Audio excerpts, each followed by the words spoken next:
Hey YouTube, Warbles on a lot here. As you can see, I have moved the old pool. Couldn't think of anything else to do with it after I'd electrically pumped and filtered nearly all the water that was in it. And I got it out of the old enclosure and it still didn't have any holes in it, not in the bag. So I decided I'd find the flattest, the levelest piece of ground more or less in the clearing and set the thing there, and I will fight long and hard to try and work on the probably 50 litres a day leak in the air boom. Here's the patched kangaroo bite mark. Pretty sure that's not where the leak is. I'm thinking that the air leak is over here, and I think specifically, precisely, it's there where the spigot popped out, and I've had two goes at gluing it with Selly's vinyl repair or ultra repair. So I'll have another go at fixing that. If I can stop that from leaking, then this actually becomes another 5,000 litre backup storage unit, and I don't know whether I'll stick it in a box and keep it in the shed, you know, in case of dire emergency, or just leave it here and, you know, let it fill up from rain that falls vertically in and treat it to a $35 ultraviolet cover to cut back on evaporation, and just leave it sitting here. Because my son, the brigade captain, was telling me that he was having a look at the weather forecast, and he says we've just, foot sore, I've been working pretty hard. We've just moved from a neutral, what is it, the Pacific Indian Ocean Oscillation Index, a neutral indication, which is, you know, neither rainy nor drought. We had 3 years of the style of an indication that said we had a La Nina going on, which means extra rain over here in, you know, the Australian side of the Pacific. But yeah, it seems the weather gods really don't like the budgie smuggling wingnut, and we've now moved from La Nina, when we had 3 years of a Labor Green coalition government, we're now moving into an El Nino. Well, we have moved to an El Nino. And my son says we are forecast to get some serious, decent, significant rain in about January. I note that that's 11 months away. So, today I actually transferred the water from the old pool to the middle-aged pool that's never been in service before.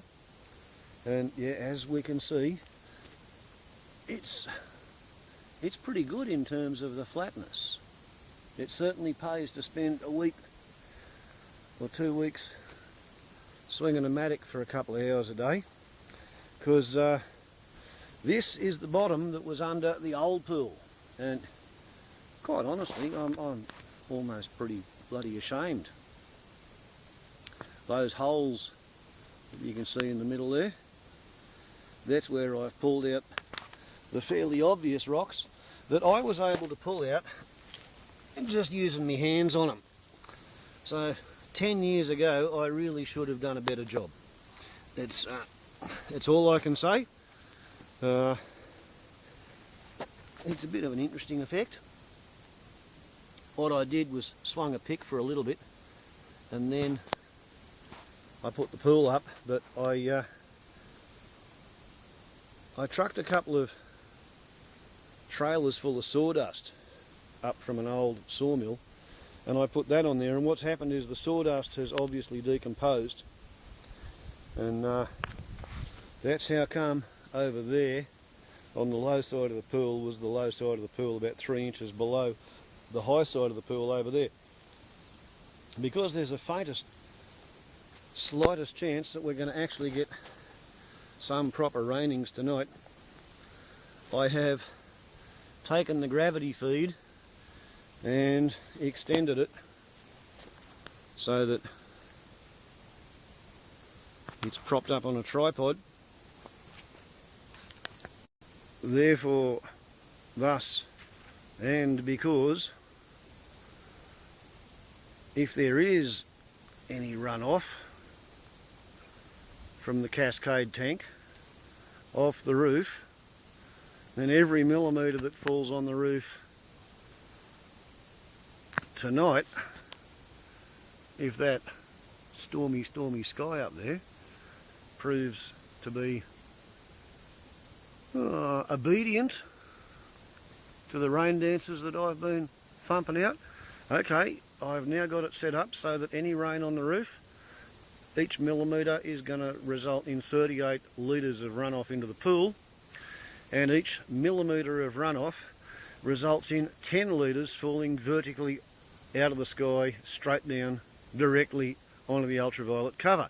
And that's why at long and at last, after thinking very, very seriously about the concept of putting octagonal hemispherical polypipe supported shade cloth domes over the top of these things in an effort to extend the life of the shade of the ultraviolet covers, because I can get 10 years out of a lot of shade cloth, sometimes 15, whereas these ultraviolet covers, they cost $35 each. They're pretty heavy, so sending 3 of them is going to cost $30, and they either get destroyed by a hailstorm or they just fall to pieces from ultraviolet degradation. But on the other hand, this brand new one is much darker blue, so maybe it's going to last 3 or 5 years, but again, that's hailstorm dependent, because as we get extreme weather events, there are going to be more hailstorms with big fat hailstones. When I was a kid, it was unusual to have a hailstone the size of a golf ball. Now they won't make the news unless they're bigger than cricket balls. But anyway, that's the state of the art regarding the Hillbilly water management. Ideally, tonight we'll get some rain. We'll put more water into the middle-aged, never-used buoy wall cistern or Chinese inflatable swimming pool. And of course, in the long run, I did go to town today and purchase for $4 a metre 4 metres or 12 feet of 2-inch polypipe.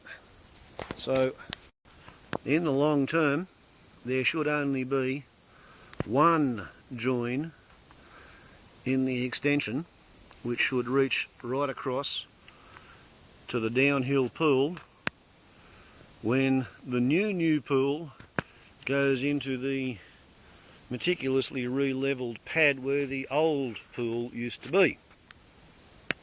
So one of my subs, who lives only probably 20 odd miles that way, his channel's name is Adult Hitler, one word lowercase. Pretty clever name actually.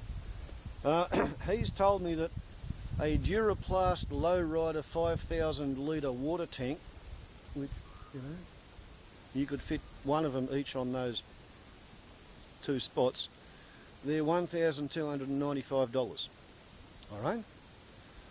So $160 for a Chinese swimming pool, $40 freight to get it here, $50 for a bundle of 10 star pickets, $20 for the clothesline. The extension in new polypipe was another $16, probably $4 or $5 for the poly tape. Yep. It's about 6 times cheaper to use a Chinese inflatable swimming pool and fence it than it is to go and buy a proper Duraplast tank, as long as you can accept the fact that every 2.5 years you're going to have to feed it a new ultraviolet cover. But if I was to put shade cloth over the top, I would be missing out on we're supposed to get, say, 950 mils a year, nearly a yard of rain a year. Let's say you've only got 800 mils of rain a year, it's a dryish kind of a year. 10 litres per millimetre. So if you put shade cloth over the top of the ultraviolet, you're going to lose 8,000 litres per pool per year. Seems to me like it's more cost effective, more efficient to not have the shade cloth and just feed them new ultraviolet covers, because it would be a total pain in the arse to try and run an 8-sided gutter with feed points leading in to make sure that anything that runs off the shade cloth over the top of the ultraviolet cover finishes up in the pool. So yeah, it may not be rocket science, it's probably not brain surgery. In fact, if you want to stretch a point, it's probably not even rocket surgery or brain science. Warbles on a lot to YouTube. Hillbilly water management. Ciao.